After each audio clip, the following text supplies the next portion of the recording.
Hello, it's mid-July and we're back with Seif, the founder and CEO of Purpose Investments in Toronto, which runs a rapidly growing stable of ETFs, innovative ETFs, and mutual funds. One of the newest of which is the Purpose Best Ideas ETF, which we'll talk about.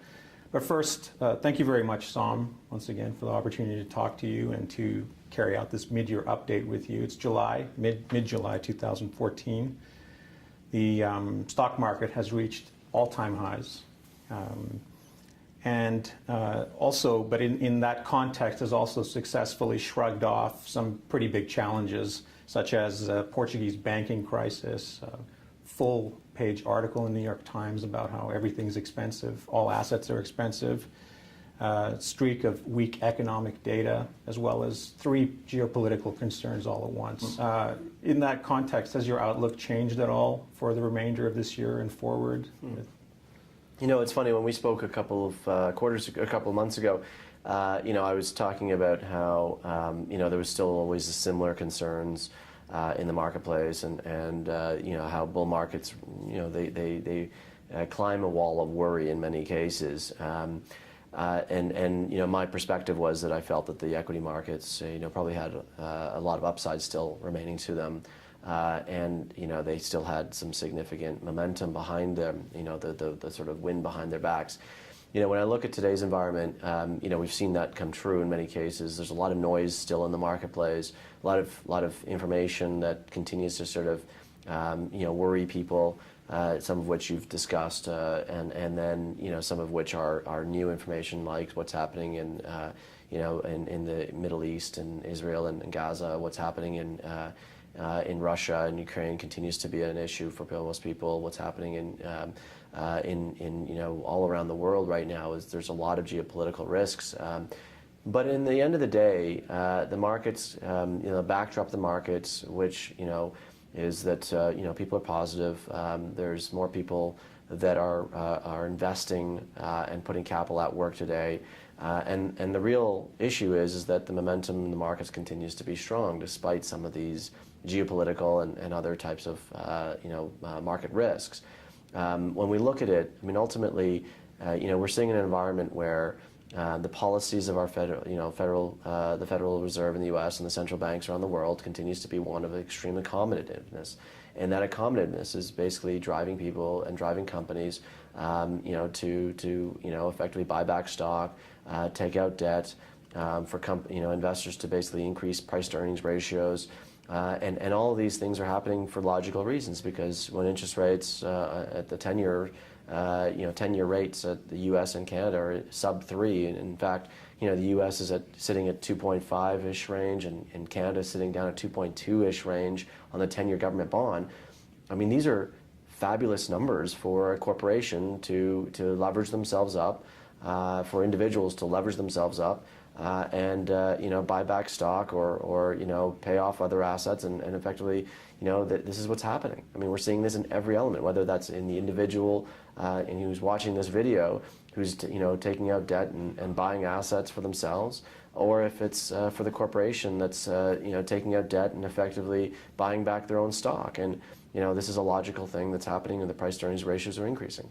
So we continue to be of the view that there's strong momentum.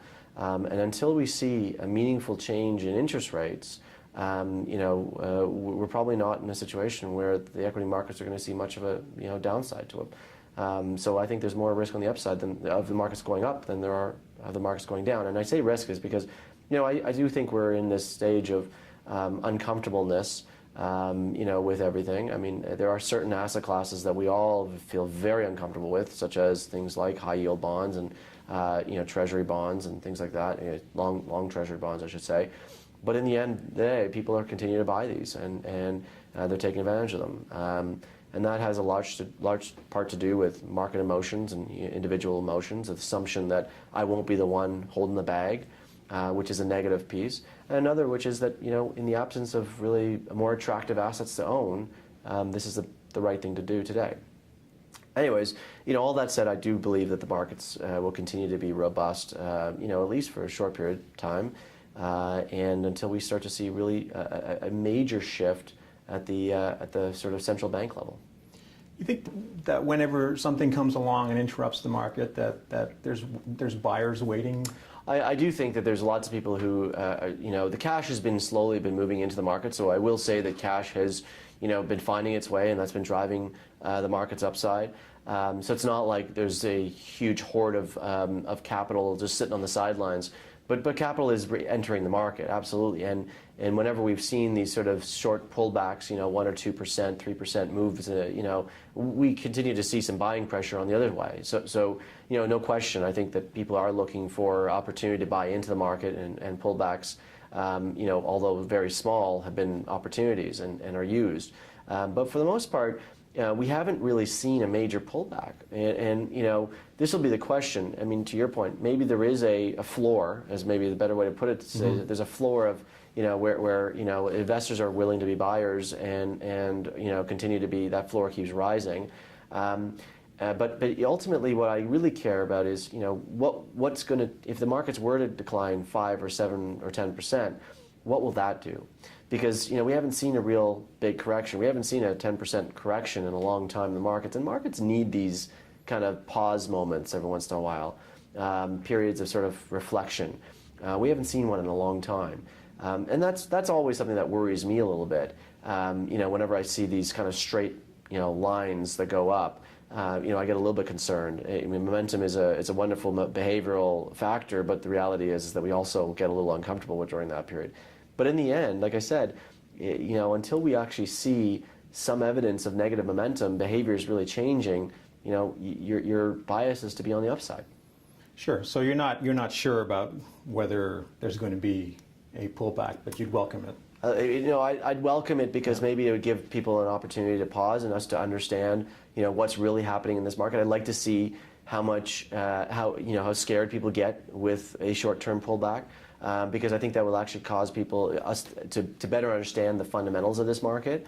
That's what the importance of sort of 2 steps forward, 1 step back sometimes is a positive thing, because it kind of weeds out the weak to some degree, as a way to put it, right?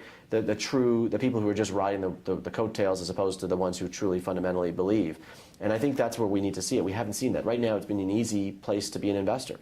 I mean, pretty much anything. If you're an investor. Well, that's right. I mean, if you put, it's a different story.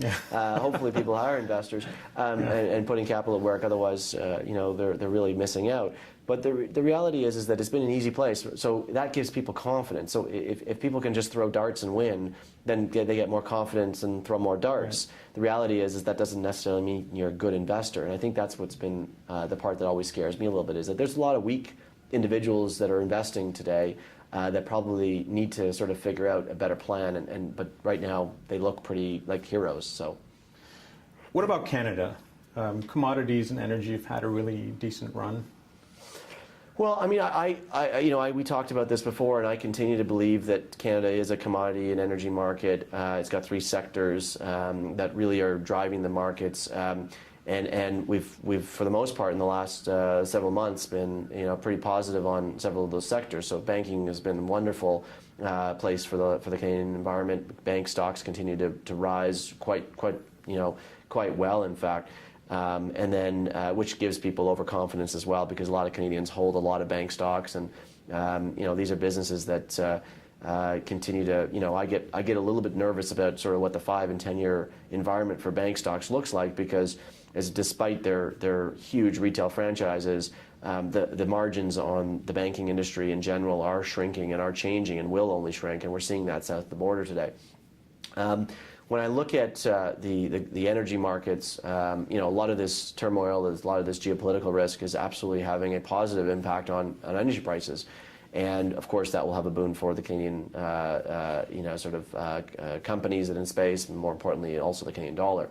And then the mining segment, we talked about this before. I continue to believe that base metals will actually be a nice place to be, because many of the base metals will improve with demand from improving economic environments around them. So we are seeing some sort of positive economic improvements in the U.S. and other jurisdictions, and that should have a positive impact in the base metals. The gold and silver and precious metals markets are always challenging, because they're very emotional assets. And despite their sort of ups and downs, volatility, they're very volatile in terms of emotions.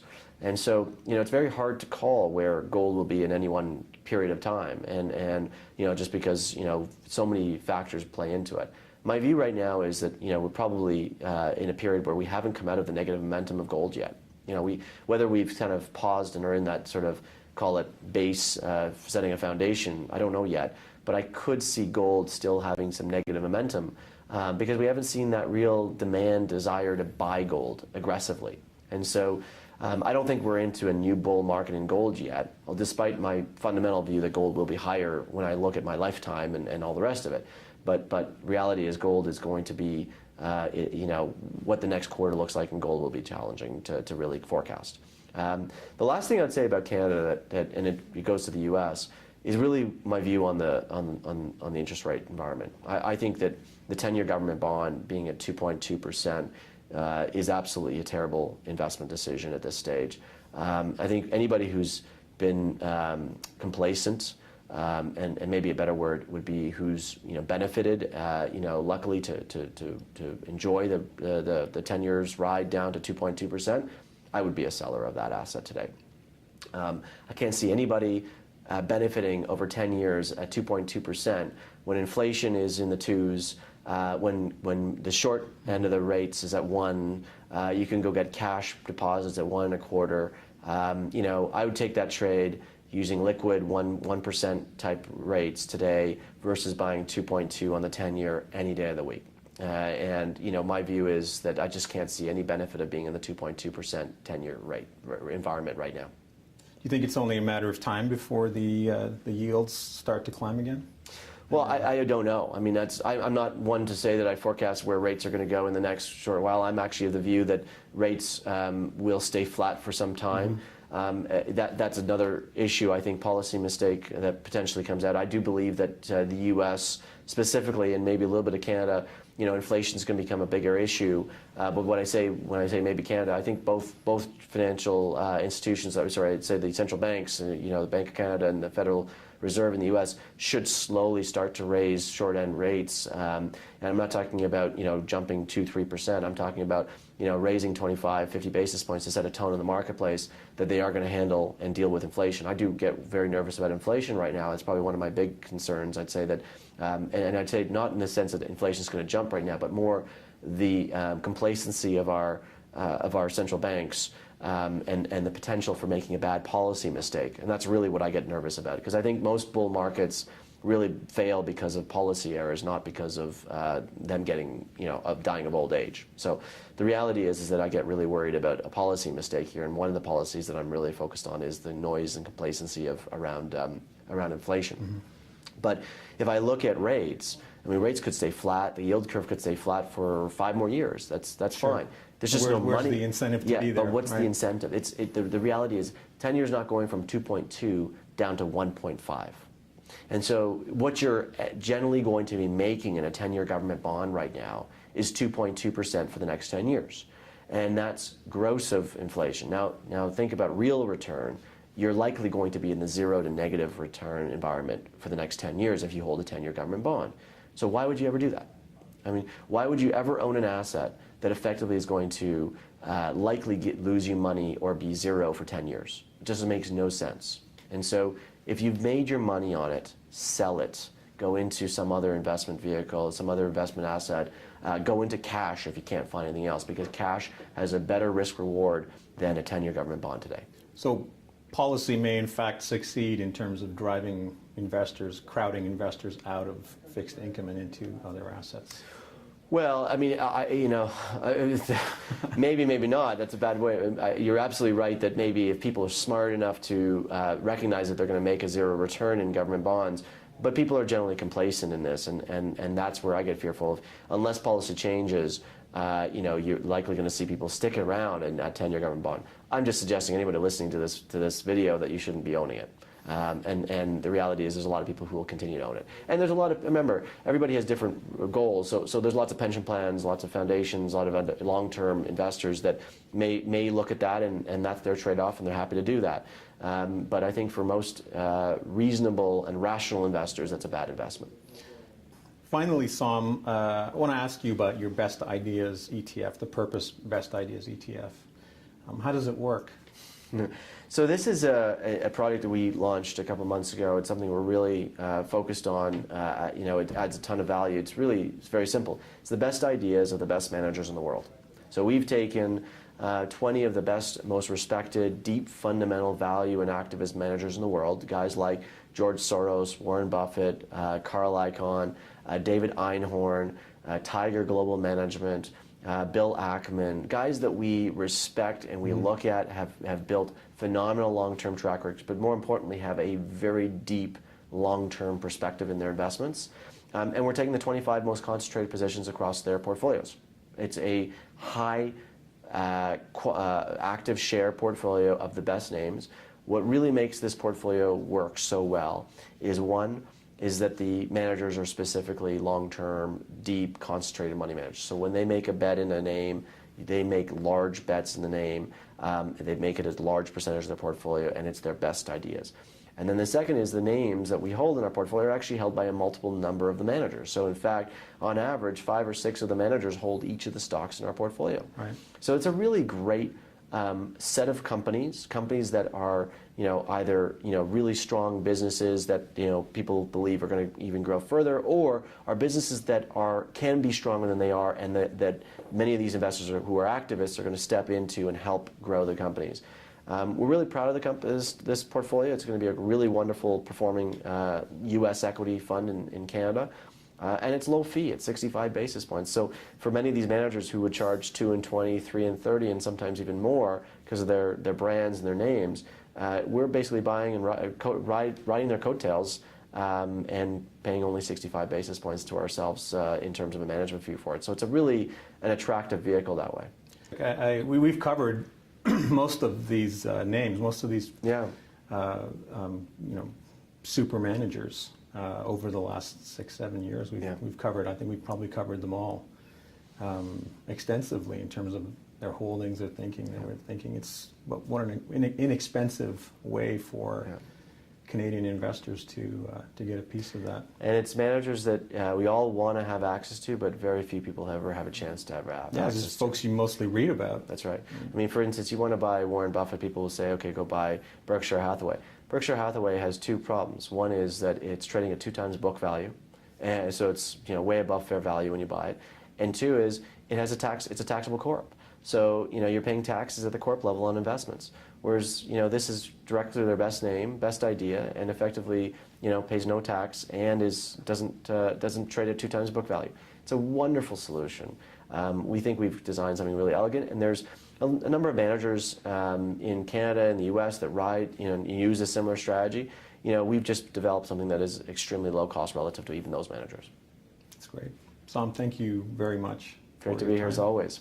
It's a pleasure to talk to you. You too.